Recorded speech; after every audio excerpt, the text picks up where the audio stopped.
Scene 1, on the way to HR office. Miss Jane Doe, a sales associate, is working along the second floor hallway near the clinic to submit some documents to the HR office. Everything is normal, and the employees are busy with their work. Without warning, the building starts shaking, lights flicker, and people begin shouting, "Earthquake!" Employees quickly move to safety areas and take cover as the shaking intensifies. Scene 3, loses consciousness. While trying to steady herself, Miss Doe loses her balance, falls to the floor, and loses consciousness. The documents were scattered nearby. The hallway becomes empty as people evacuate to safety. Alpha 1, this is Foxtrot 1, over. Foxtrot 1, go ahead, over. Alpha 1, headcount complete, one stop missing, sales associate, last seen, near level 2, clinic hallway, over. Copy, Foxtrot 1. Confirm identity and last known position, over.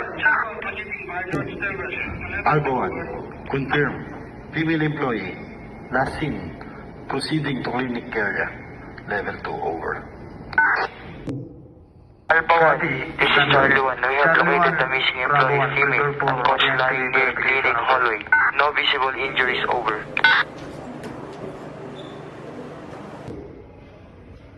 Alpha 1, this is Bravo 1. Structure access safe for eliminatory entry.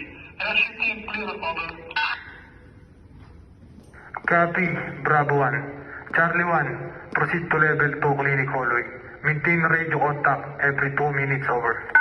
Roger, Shera. Delta 1 responding now, over.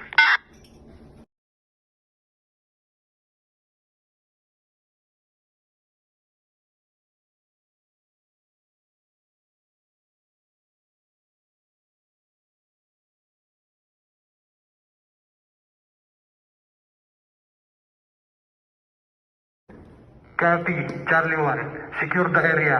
Do not move the casualty until the medic arrives. Shera, relay the message to Delta 1 for immediate response, over. Delta 1, this is Shera. Proceed to level 2 clinic hallway. Casualty located unconscious. Bring oxygen kit and stretcher, over. Roger, Alpha 1. Assisting with stretcher. Moving patient to superior.